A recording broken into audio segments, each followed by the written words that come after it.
Content warning. The following episode discusses themes of suicide and substance use. Viewer discretion is advised.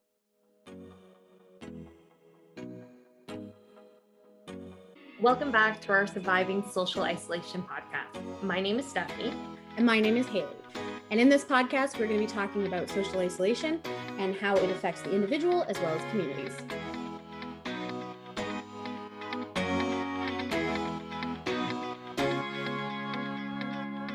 Welcome back to Surviving Social Isolation. We are in episode 3.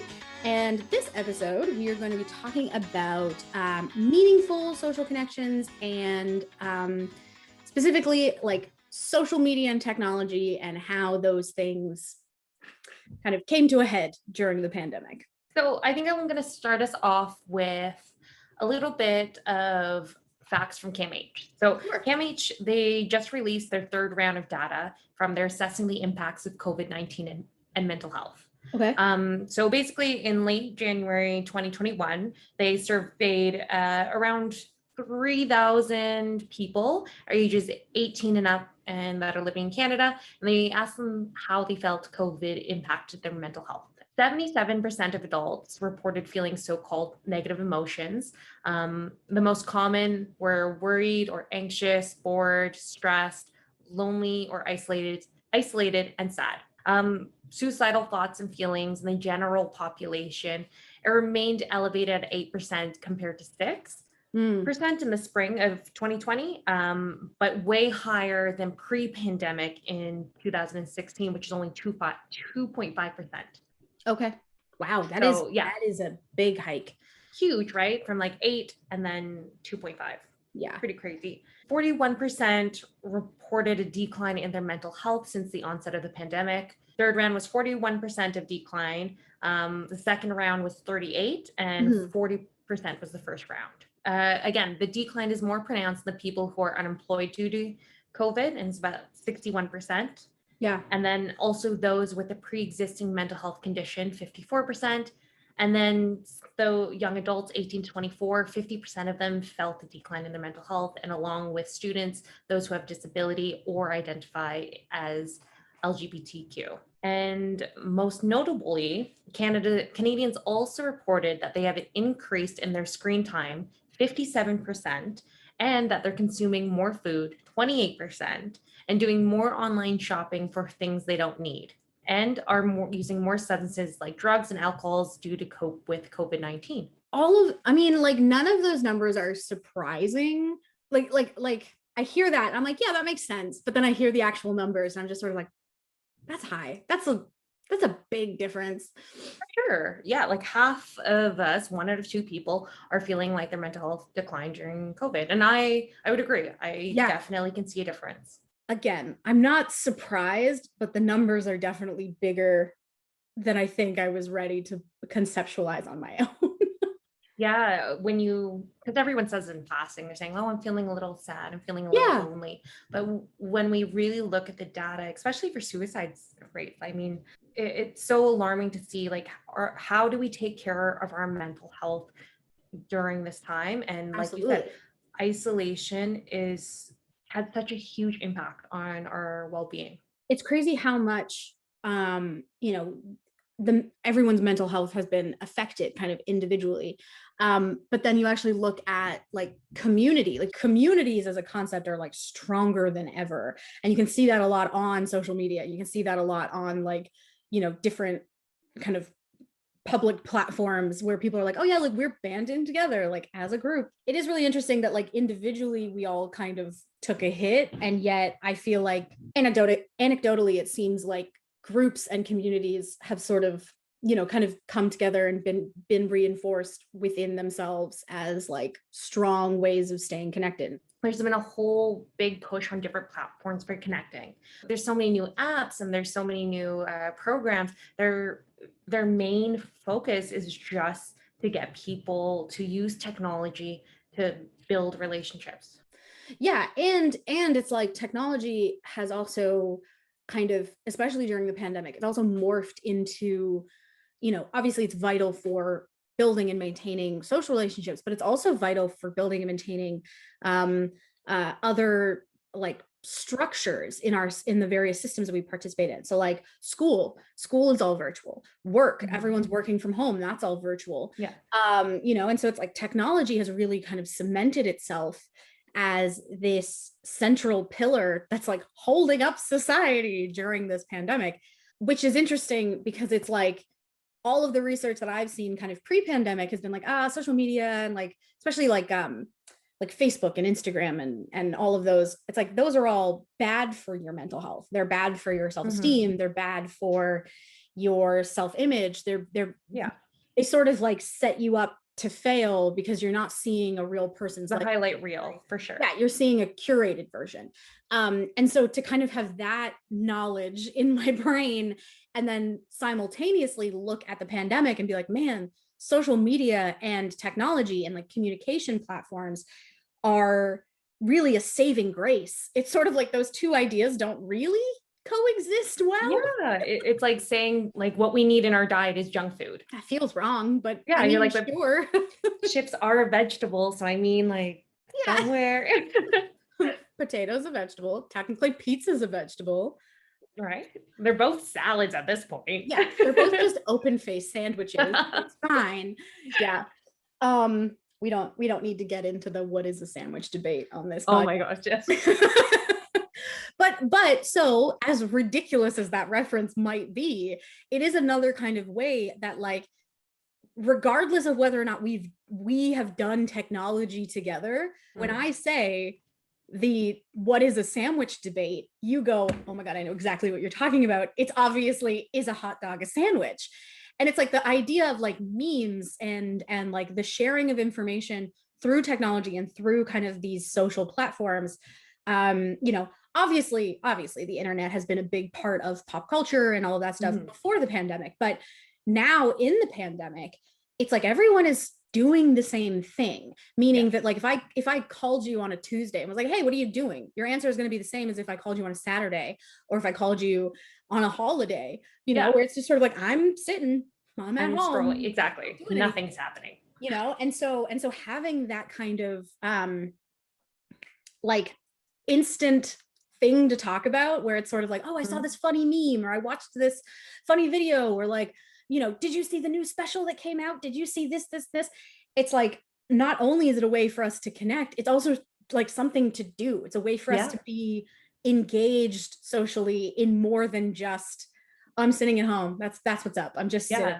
It's that shared activity. Yeah, exactly. I don't think I would have been able to survive COVID without technology. I just like I couldn't do it. I rely on it so much. It's even beyond like the pandemic. I use it for everything. My calendars, my routine, reminders, and it's so integrated that obviously it's a tool for me in so many different ways. And it is also really interesting because with, kind of like what you're saying, where every part of your life is in some way connected to technology. Technology has become so integrated that like we as people have actually sort of developed different ways of socializing around technology. So one of the things that I kind of was looking up specifically on this topic really talked about the idea of parasocial relationships. So just for the sake of a definition, a parasocial relationship is a one-sided relationship often built between yourself and either a fictional person or a public personality. And so parasocial relationships as a concept are these kind of one-sided relationships where you as the viewer or as the audience member sort of feel you're connected to this person. You're connected to this other person. Maybe you know everything about them, but they know nothing about you. Yeah. That has always been a really interesting thing for me personally, just because of the things I'm interested in, but also like within the context of the pandemic and the context of building new social relationships and building meaningful social relationships within the pandemic. It's like the parasocial relationship actually becomes this really interesting I don't want to say anchor, but this really interesting like handhold where you're sort of like you're new and I now am going to build my relationship around this, and then suddenly a year of not seeing anyone, I've made a bunch of new friends because I started watching new YouTubers or a new TV series, or Totally. I read a new book or something like that. Yeah. Like I know for me personally, I've binged so many series just this year, and like I hate to use that as comparison, but like Keeping Up with the Kardashians, it's so popular because Yeah. it's like well, one is like voyeurism where we're looking Absolutely. into someone's life. It's that shared activity. Like they're gonna have drama with their sisters. I want to have drama with Yeah. their sisters. But again, like that's like a perfect example of a parasocial relationship, because it's like you watch Keeping Up with the Kardashians, you know, at least to a certain degree, kind of the day-to-day activities of this Yeah. I feel particular like I know them, family. right? Yeah, you feel like you Exactly. know them. You walk around and people do things, you go, oh, you're such a Kylie, or oh, you're such I a this. know. Yeah, but it's like you have that knowledge in your head. But if you were to like walk down the street and pass them, and obviously, I mean, obviously you'd have a freak out because they're Yeah. multi-millionaire celebrities. But it's like if you were there, they'd sort of be like, thanks for watching the show, and that would be the end of the interaction. And that's that. But yeah, and it's again, it's just it's those like, they're not real relationships, but they are in some way fulfilling. And so I saw actually in this paper that I'd read, they'd found that these parasocial relationships were, for all intents and purposes, mostly harmless. They're mostly just fulfill a need, Yeah. what it is during the pandemic, which is great. But I think we like maybe touched on this a little bit when we were talking before the episode. I see that and I get a little bit worried because a lot of these studies around like what was happening during the pandemic are short-term studies. And so like, what are the long-term repercussions of this? Because if we're just chasing the dopamine, and to the point where we're building these, for lack of a better word, fictionalized relationships with real human beings, what happens when we have the option to actually build relationships? Yeah. Do we feel like we need to know everything about them for it to be Exactly. normal? And I like we kind of do it now, right? Even the way we present ourselves online, I think a lot of us perform as like a media figure. For Instagram, for example, it's not really raw. It's No. very, these are perfect photos, the captions, we think all of it. So we act online as media figures. So how do we actually build relationships that feel genuine and not that transactional entertainment? I think we talked about this earlier before, and I think it was very interesting and very important.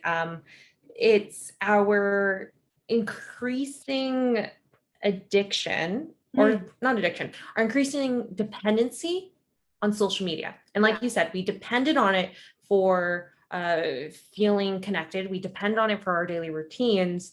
But what are the long-term impacts of that? Absolutely.